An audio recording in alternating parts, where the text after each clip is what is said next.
Hi, this is Ian Wright, and I want to do a podcast on exam preparation.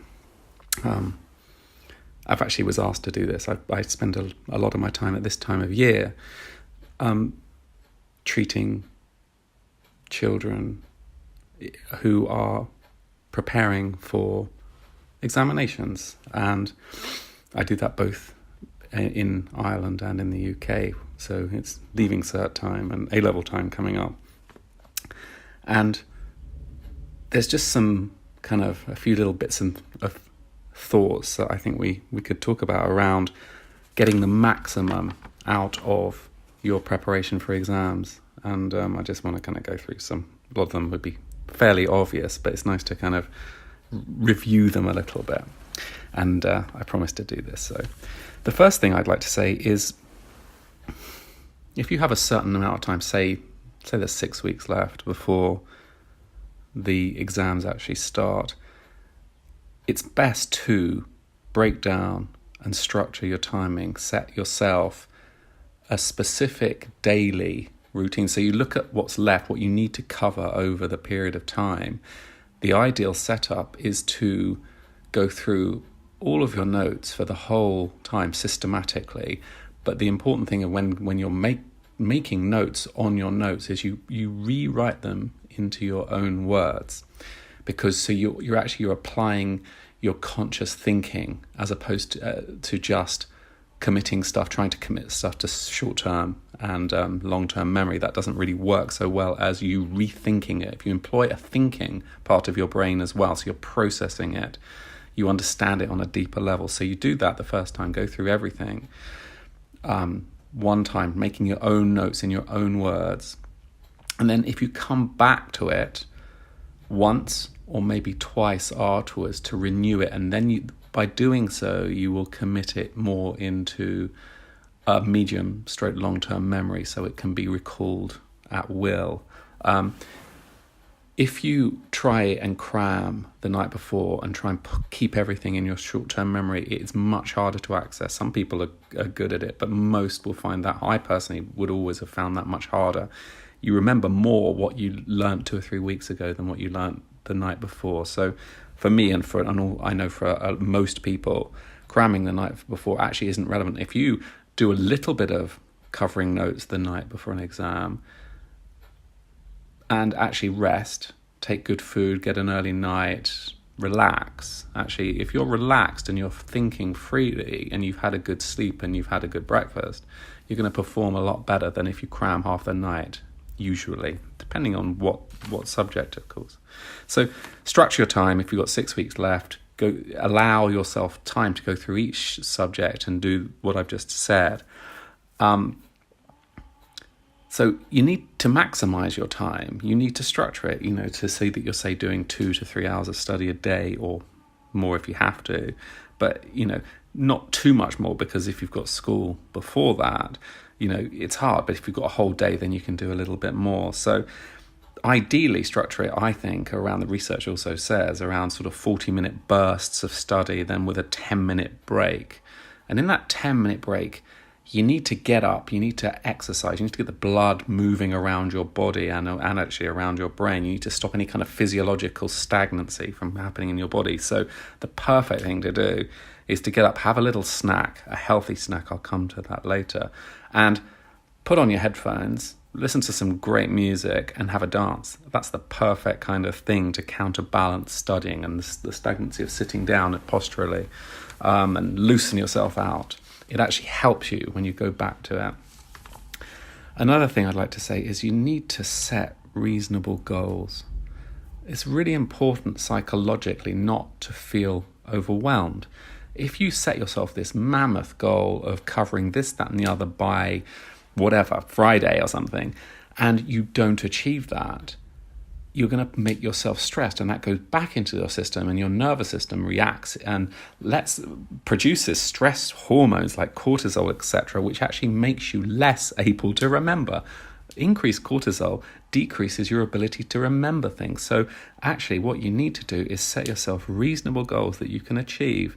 So you say, right, I'm going to do 2 hours of work today. I'm going to do an hour of this subject, an hour of that subject, and that's it. And at the end of that, if you feel like doing more, fine, but you've achieved your goal. So set your goals slightly lower than you think you should. And then actually, if you overgo it, then you can say, well, God, I did really well.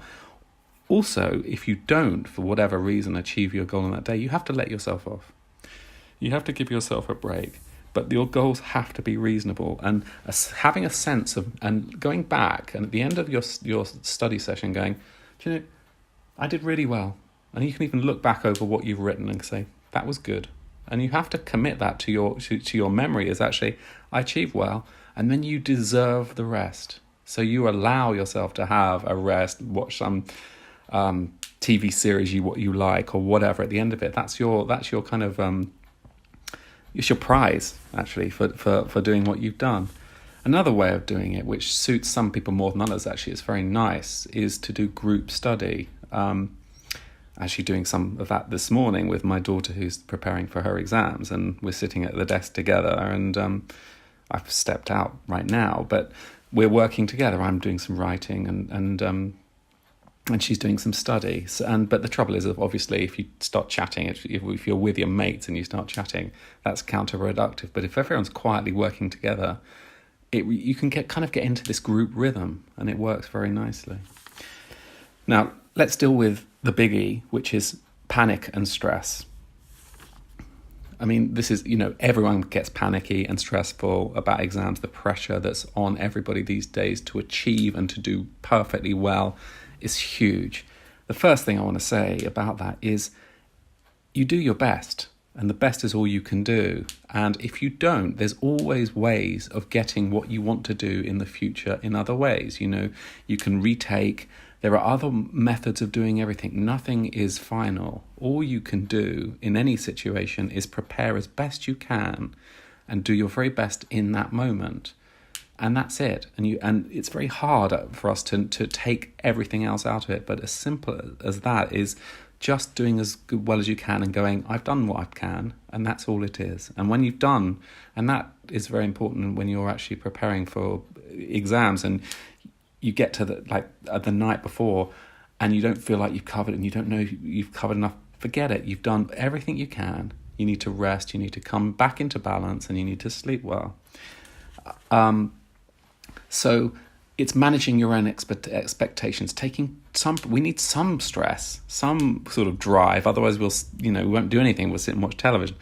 We need some drive to push us to do it, but we also need to not push ourselves too hard, because a lot of the children who I spend time with who have stress symptoms, stomach aches, headaches, sickness, their immune systems go flat. They're putting too much pressure on themselves. And we need to remove that and say, let's just do as best we can in this situation. There's always another way otherwise. If you haven't done as well as you can, it doesn't matter.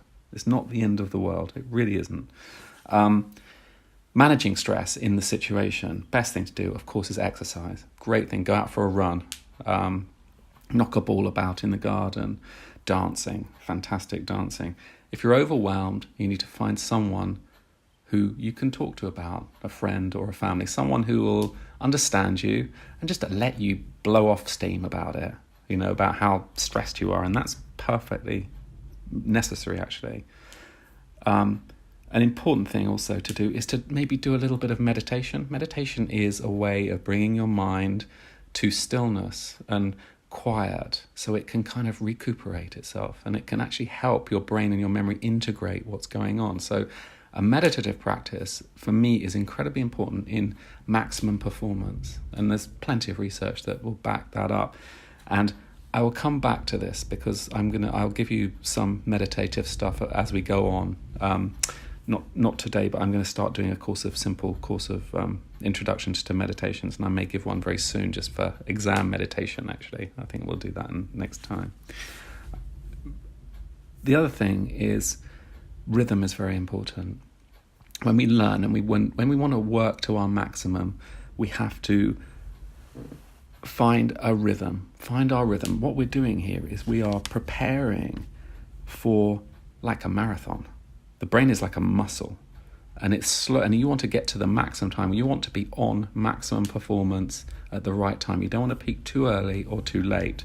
So you have to slowly build towards maximum function, and it's literally like a muscle that tonifies. The brain actually changes shape when you study. The brain actually, synapses, which are connections between parts of the brain, form, and the actual brain regrows in certain areas of it, in the temporal lobe or the hippocampus, which are parts of the brain, can actually change shape when we're doing intense periods of study and learning, which is amazing. There are certain nutritional things that can be helpful for that, which I'll come back to. I just want to kind of talk about sleep. Sleep is very, very important, because sleep is when we commit things to memory. There's some increasing research saying that actually memories are stored and formed and processed when we're sleeping, when we're in some of the deeper levels of sleep. And we sometimes process more of the emotional levels when we're in rapid eye movement levels of sleep. So sleep is very important. Don't go to bed too late. Don't do what my kids do, which is watch TV series until 2 a.m. to wind down after working. Then they're exhausted. It's crazy. We all do it. I do it sometimes as well. It's very, very normal these days for us to do that kind of thing. But we need, it's the hours before midnight if you can. Ideally, you need to stop studying and wind down for an hour at least and relax, free ideally of electronic stimulation, and so that you can sleep well before midnight, so you can get a thorough rest and your brain can recuperate, number one, physiologically, and you can commit stuff to memory. Sugar, anxiety. It was my last podcast, so check that about the link between anxiety, sugar, and sleep, which is really important. So you need to minimize sugar, which will help with anxiety and sleeplessness. So nutrition. What you need is your 3 balanced meals. Breakfast, the most important meal of the day. So you need a lot of things in your breakfast. You need your nuts, your berries, your fiber. Ideally, something like porridge is great if you can manage porridge, but with lots of seeds and nuts on it, and etc. etc. If you can get something that's really kind of densely nutritious, it will set you up. And it's very important in an exam situation that you have enough fuel. We need sleep, we need fuel, and we need water. Those are the 3 constituents of functioning to our maximum. If any of those are deficient, it affects directly our performance, and we don't want that. So what you need, actually, when you go in and throughout the day, you have your 3 meals, and they have to be, you have to have a good complex carbohydrates. You need your proteins, you need plenty of vegetables and plenty of fruit. But in the middle of that, you need healthy snacks. You don't need sugar snacks, but you need nuts, seeds, fruits, and plenty of water for hydration to actually help your body actually hydrate. If you're dehydrated, your brain functions less. Simple as that. So you need that. And that does not mean sugar drinks at all. Evening primrose oil as a supplement.